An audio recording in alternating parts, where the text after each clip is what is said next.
السلام علیکم ورحمۃ اللہ تعالی وبرکاتہ۔ معزز ناظرین کرام، جیسا کہ آپ بخوبی جانتے ہیں،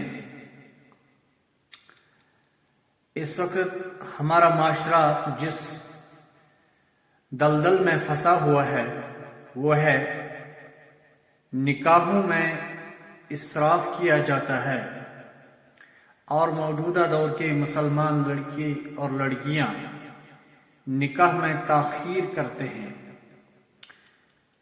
میں آپ کا برادر اس وقت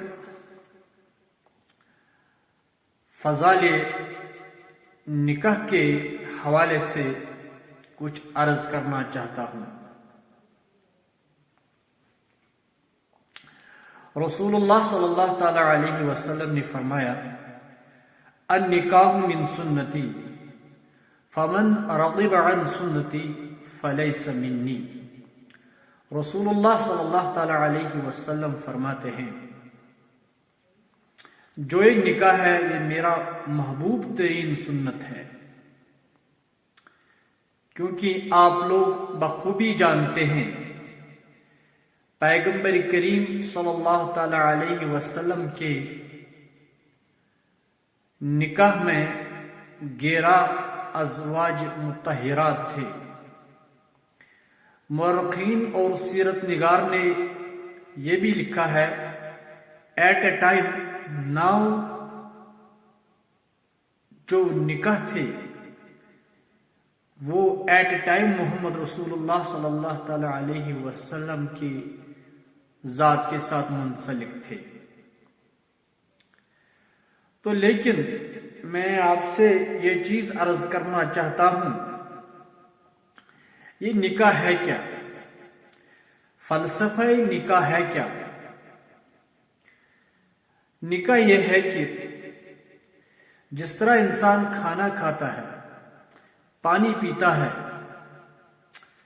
اور ان چیزوں کے علاوہ انسان کو دیکھنے کی ضرورت ہے، سماعت کرنے کی ضرورت ہے، انسان کو یعنی کہ اگر کوئی انسان کے ساتھ ٹچ کرے تو یہ چیز بھی انسان احس اور محسوس کرتا ہے۔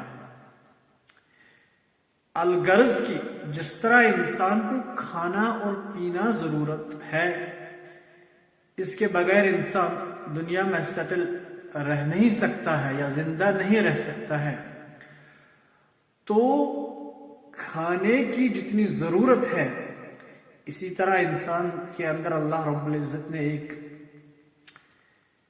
مضمر راز یہ بھی رکھا ہوا ہے، وہ یہ ہے کہ اس کو کسی چیز کے ذریعے سکون ملتا ہے، لِتَسْكُنُوا إِلَيْهَا، وہ سکون اس کو اپنے ہمسفر کے ذریعے حاصل ہوتا ہے، اور یہ اس کے ساتھ منسلک ہو کر دنیا میں سکون اور راحت محسوس کرتا ہے۔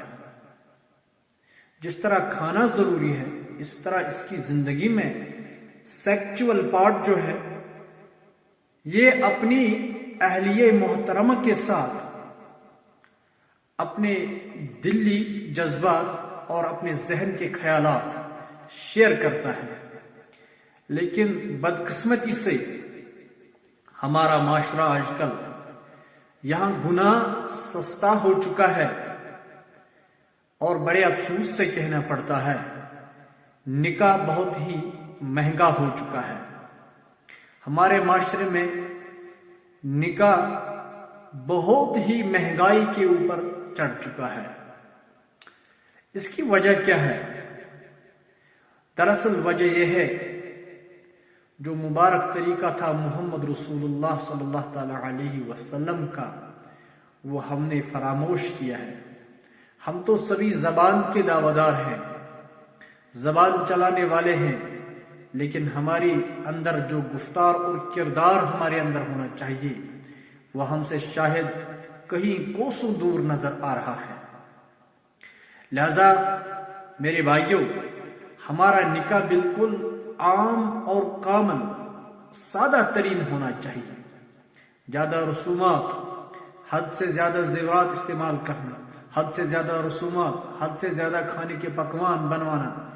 اللہ رب العزت قرآن حکیم میں فرماتے ہیں ان المبذرین کانوا اخوان الشیاطین، زیادہ فضول خرچی کرنے والے شیطان کے بھائی ہوتے ہیں. اس حوالے سے ہمیں ان چیزوں سے اجتناب کرنا چاہیے. ہمیں وہی راستہ اختیار کرنا چاہیے جو محمد رسول اللہ صلی اللہ تعالی علیہ وسلم ہمارے لیے آراستہ کر کے چھوڑ کے چلے گئے ہیں. ہمارے محسن کامل محمد رسول اللہ صلی اللہ تعالی علیہ وسلم فرماتے ہیں تنکح المرء لاربع، ایک خاتون کے ساتھ نکاح 4 چیزوں کے یا 4 وتیروں سے کیا جاتا ہے. وہ کیا ہے؟ لمالہا، عورت کا مال دیکھا جاتا ہے، یعنی کس خاندان سے، مالدار خاندان سے یا نہیں ہے. ولحسبہا، اس کا خاندان کیسا ہے، کہیں گندا خاندان تو نہیں ہے، کہیں مطلب الٹ پھیر کا خاندان نہیں ہے، کہیں بے نماز خاندان تو نہیں ہے.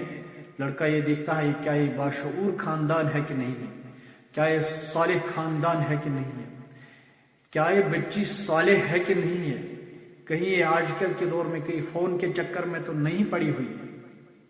لہذا فرمایا لحسبہا ولجمالہا. اور تیسری جو کنڈیشن ہے، لڑکی کا جمال دیکھا جاتا ہے، خوبصورتی دیکھی جاتی ہے، اس کا خوبصورت کا پیمانہ دیکھا جاتا ہے، یہ ماپا جاتا ہے اس کی خوبصورتی کیسی ہے. تو فرمایا ولدینہا. اور چوتھا لڑکا یہ دیکھتا ہے کیا اس لڑکی کا تعلق قرآن کے ساتھ ہے، کیا لڑکی کا تعلق اسلام کے ساتھ ہے، کیا لڑکی کا تعلق دین کے ساتھ ہے، کیا لڑکی کا تعلق قرآن کے ساتھ ہے، کیا اس لڑکی نے قرآن پڑھا ہے کہ نہیں. ولدینہا، دین دیکھا جاتا ہے. پھر فرمایا محمد رسول اللہ صلی اللہ تعالی علیہ وسلم نے فاظفر بذات الدین. میرے امتیوں، آپ 3 چیزوں کو ذرا سا سائڈ میں رکھ کر پریورٹی جو دینا ہے وہ دین اسلام کو دینا. اگر یہ دیندار خاتون ہے تو یہ آپ کو اس دنیا کی بڑی مالدار خاتون آپ کو بنا دے گی. یہ آپ کو اگر یہ یعنی کہ ایک غریب گھرانے سے تعلق رکھے مگر دیندار ہے، آپ کو یہ بہت بڑا بنائے گی. کب؟ اگر اس کے اندر دین ہے.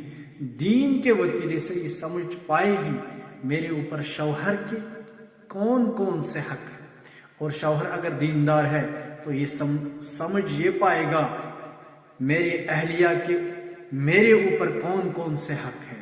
محمد رسول اللہ صلی اللہ تعالی علیہ وسلم خود عائشہ صدیقہ رضی اللہ تعالی عنہا کو آٹا گوندھ کر دیتے تھے، خود جھاڑو دیتے تھے، بعض اوقات یعنی کہ گھر کے کاموں میں اس کا ہاتھ بٹاتے تھے.